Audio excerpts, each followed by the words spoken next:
Action! And welcome back to Bleacher Bum TV, episode 17. I'm your host, Carl, obviously Danny Lance on the ones and twos, and we're in the garage as always. But no, we're going back out to Iowa. We're going back to the cornfields. This is one of the first and biggest moments, I would say, this season where I really felt happy to be a Chicago Cubs fan. So let's channel that for a little bit of Bleacher Bum TV, and let's talk about the Cubs versus Red series, which is still currently going on at the time we record this in front of a live studio audience. Do you think I'll ever get that figured out? I got to be sharp. We're live. Little laugh track here. Thank you. Obviously, I'm feeling good. You guys are looking good. And so are the Chicago Cubs. At least they were in Iowa. It was a wonderful trip. And sure, I'll go ahead and say it. I went out to Iowa. Let's talk for a second. The trip is beautiful. People obviously know the sprawling urban metropolis that is the city of Chicago, a world-class city, I might say. And just 4 hours short west of that is a beautiful little town called Dyersville, Indiana, home of the Field of Dreams site, which has, of course, been converted to now a Major League Baseball hosting site for an annual game between two historic teams. Whatever, you guys know what I'm talking about. I had a chance to go out there because, believe it or not, close family friend is involved in the development. Thank you, Mike Stillman and John Stillman, for letting me be a guest. As you guys will see, beautiful scenery here at the Field of Dreams game. I know that we're integrating this beautifully into Bleacher Bum TV because my producer, Danny Lance, is an exceptionally talented guy, and he has no problem while I'm explaining to you, showing you just exactly how beautiful the Field of Dreams game was. Probably the coolest part, walking through a corn maze to get to your seats. It's amazing how well they set that up and made you feel like you're part of the movie. Now, I will ask my camera guy, Danny Lance, have you ever even seen the movie? Probably not. You don't have to lie to me just because we're talking about it. I definitely know that if you build it, they will. Sure. But the actual dynamics of the movie escape you, and I'm going to put that on a generation thing. Now, some of you guys watching this too, you may not be as familiar with the movie as somebody like me, and that's okay. Go watch Field of Dreams. This is a fantastic movie for reasons that have nothing to do with the laughs and the entertainment value around the baseball sure is authentic. No, this is more about the reasons why we love baseball.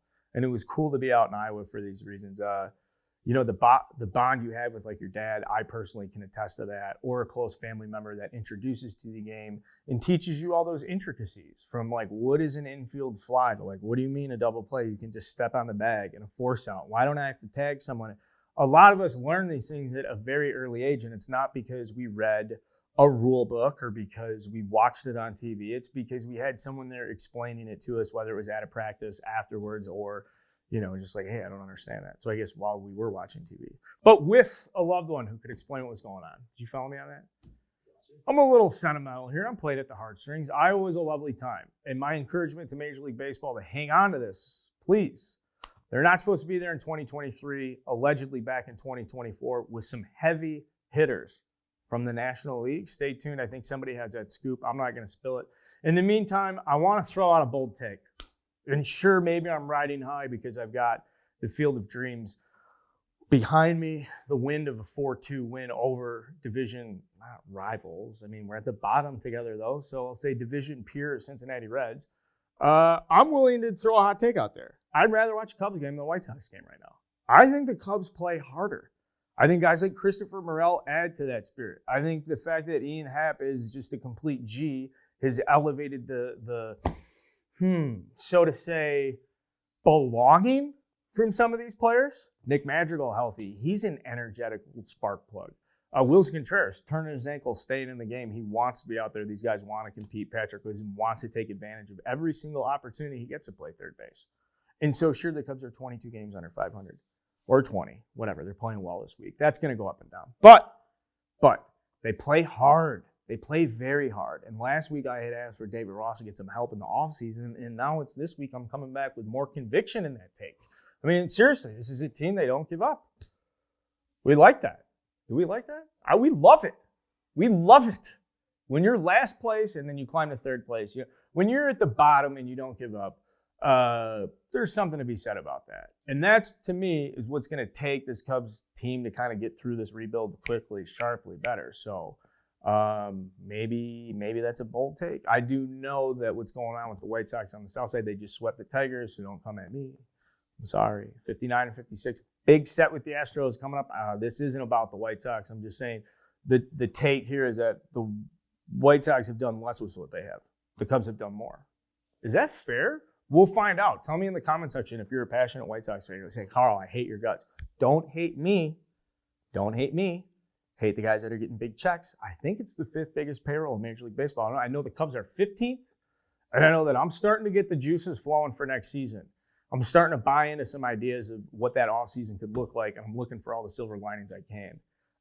This trip out to Field of Dreams wasn't necessarily something that made me love the 2022 Cubs, but it was a nice treat. Can I tell you a funny story real quick? At the 6th inning, they start playing the jump around noise. Burr, burr, burr. And we can't use that audio file, so you don't even think about using it because YouTube will come down on us real hard. But burr, burr, burr. And it's like a thing I guess they do at Reds games. And me and a bunch of dads, it's temporary scaffolding seating. We're like, no jumping. Nobody jump. The young drunk guys were like, what are you guys talking? We're like, it's temporary. We're all going to die if you guys start doing it. That says something about where my head's at during a Cubs game, by the way, in the Field of Dreams. Well, turn the risk management off, try and have some fun. We certainly did. Merchandise prices were through the roof. Beers were ice cold. Camaraderie's high. Vibes are high. It's not great. Obviously, we're still packing Wrigley Field every single night, which, I don't know, that makes me a little bit nervous. But I will leave you guys with this for this episode. I am channeling these good vibes, and let's have some positivity here. Tom Ricketts issued a statement. Let's put it in a tweet box right here. He said he knows Cubs fans deserve better. All right, quickly, I would just say the wording on that does sound like you're not one of us, and I don't like that.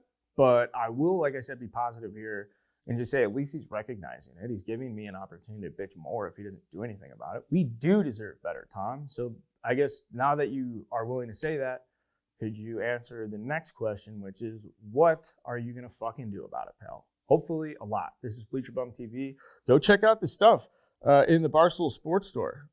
This is a nice hoodie. I meant to do that earlier. Now it's kind of awkward, but we're still doing it anyways. Check out the hoodie, the hat. There's a bunch of other stuff. It's in the Barstool Sports Store under the Chicago collection. Look good, feel good, play good. That's going to be the motto for the 2023 Cubs. It's the motto of the Barstool Chicago office right now. Go check out this merch. Thanks for tuning in, and we'll see you guys next Tuesday with a boatload of hot takes.